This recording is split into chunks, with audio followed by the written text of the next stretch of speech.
2025 भर्तियों का वर्ष आज ही सुनिश्चित करें अपना सिलेक्शन और डाउनलोड करें तैयारी कर लो ऐप। धरना भी दे लिया, रैली भी निकाल ली, सड़कों पर भी उतर गए, पुलिस से आमना सामना भी कर लिया, लेकिन मांग अब भी अधूरी है। जी हां, हम बात कर रहे हैं एसआई भर्ती की।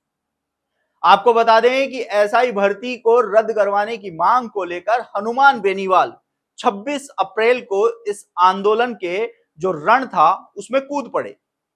युवाओं के साथ वह 26 अप्रैल को शहीद स्मारक पर धरने पर बैठ गए और 13 दिन तक लगातार इस भर्ती को रद्द करवाने के साथ ही अन्य जो भर्तियां हैं कांग्रेस सरकार के दौरान हुई थी उनकी जांच करवाने, आरएएस भर्ती 2018 है उसकी जांच करवाने, आरपीएससी के पुनर्गठन की मांग को लेकर यह धरना चलता रहा। लगभग दर्जन भर मांगों को लेकर हनुमान बेनीवाल 13 दिनों तक शहीद स्मारक पर धरने पर बैठे रहे। इस दौरान उन्होंने करीब आधा दर्जन बार शहीद स्मारक के बाहर रैली भी निकाली और एक बार तो उन्होंने सीएमआर के लिए कूच भी कर दिया, लेकिन कमिश्नरेट के बाहर ही पुलिस के द्वारा जो हनुमान बेनीवाल है, उनके समर्थक हैं, युवा हैं, उनको रोक लिया गया। जिसके बाद हनुमान बेनीवाल ने सीएम भजनलाल शर्मा को चेतावनी दी कि यदि जल्द ही इस भर्ती को रद्द करने का फैसला नहीं लिया जाता है तो एक बड़ा आंदोलन किया जाएगा। हालांकि इस भर्ती पर 2 मई को सुनवाई होनी थी, लेकिन जज के अवकाश पर होने के चलते इस भर्ती पर सुनवाई नहीं हो पाई और उसके बाद इस भर्ती पर सुनवाई हुई और सरकार की ओर से इस भर्ती पर और समय मांगा गया, लेकिन हाईकोर्ट ने महज 15 मई तक ही सरकार को समय दिया कि आप इस भर्ती पर अपना जो स्टैंड है वह क्लियर कीजिए। आपको बता दें कि 2 महीने पहले जब सरकार ने हाईकोर्ट से समय मांगा था तो उस समय हाईकोर्ट ने समय देते हुए यह कहा था कि 2 महीने के अंदर सरकार इस भर्ती पर क्या फैसला लेगी उसकी रिपोर्ट सबमिट करे। साथ ही यह भी बताया कि भर्ती को यथावत रखा जा रहा है तो उसके पीछे की वजह भी, और भर्ती को रद्द किया जा रहा है तो उसके पीछे के कारण भी बताए जाए। हाईकोर्ट द्वारा समय मिलने के बाद भी इस भर्ती पर ताबड़तोड़ कार्रवाई जारी रही। डमी अभ्यर्थियों को गिरफ्तार किया गया तो कई पेपर सरगना थे, पेपर लीक माफिया थे, उनको भी गिरफ्तार किया गया, जिसके बाद इस भर्ती को रद्द करने की मांग और जोर पकड़ने लगी। लेकिन इसी बीच देश में युद्ध के हालात बन गए, भारत और पाकिस्तान के बीच में युद्ध छिड़ गया, जिसके बाद हनुमान बेनीवाल ने फैसला लिया कि युद्ध की स्थिति को देखते हुए 13 मई तक इस आंदोलन को स्थगित किया जाता है।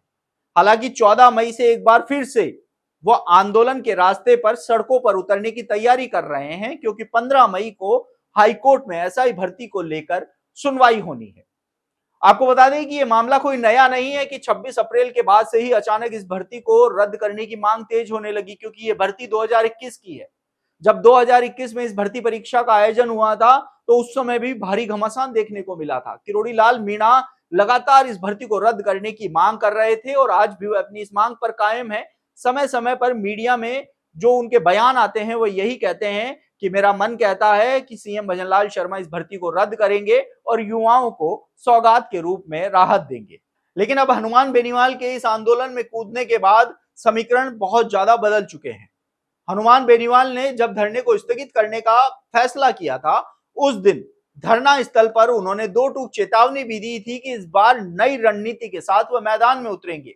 कार्यकर्ताओं से वो मीटिंग कर रहे हैं, युवाओं से लगातार वह मंथन कर रहे हैं, उनसे संपर्क में बने हुए हैं कि जब 14 मई को एक बार फिर से वह शहीद स्मारक पर आंदोलन के लिए उतरेंगे तो उनकी क्या रणनीति रहेगी। इस रणनीति का खुलासा वह 14 मई को ही करेंगे।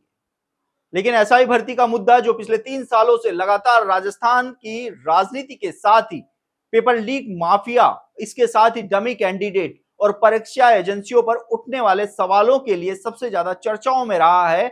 ऐसे में सरकार के लिए यह भर्ती लगातार चैलेंज बनती जा रही है।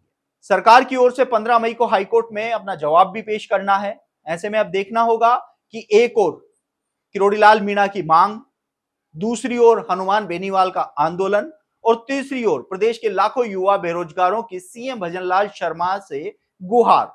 इन तीनों के बीच में सरकार इस भर्ती पर क्या फैसला लेगी ये 15 मई को क्लियर होता हुआ नजर आ रहा है। ऐसे में अब एसआई भर्ती पर लाखों युवा बेरोजगारों की नजरें टिकी हुई हैं कि 14 मई को हनुमान बेनीवाल इस भर्ती को रद्द करवाने के लिए कौन से आंदोलन की घोषणा करते हैं और 15 मई को सरकार की ओर से हाई कोर्ट में इस भर्ती को लेकर क्या जवाब पेश किया जाता है, ये अब देखने वाला विषय है। आप देखते रहिए एजुकेशन नगरी, मैं हूं ललित वर्मा।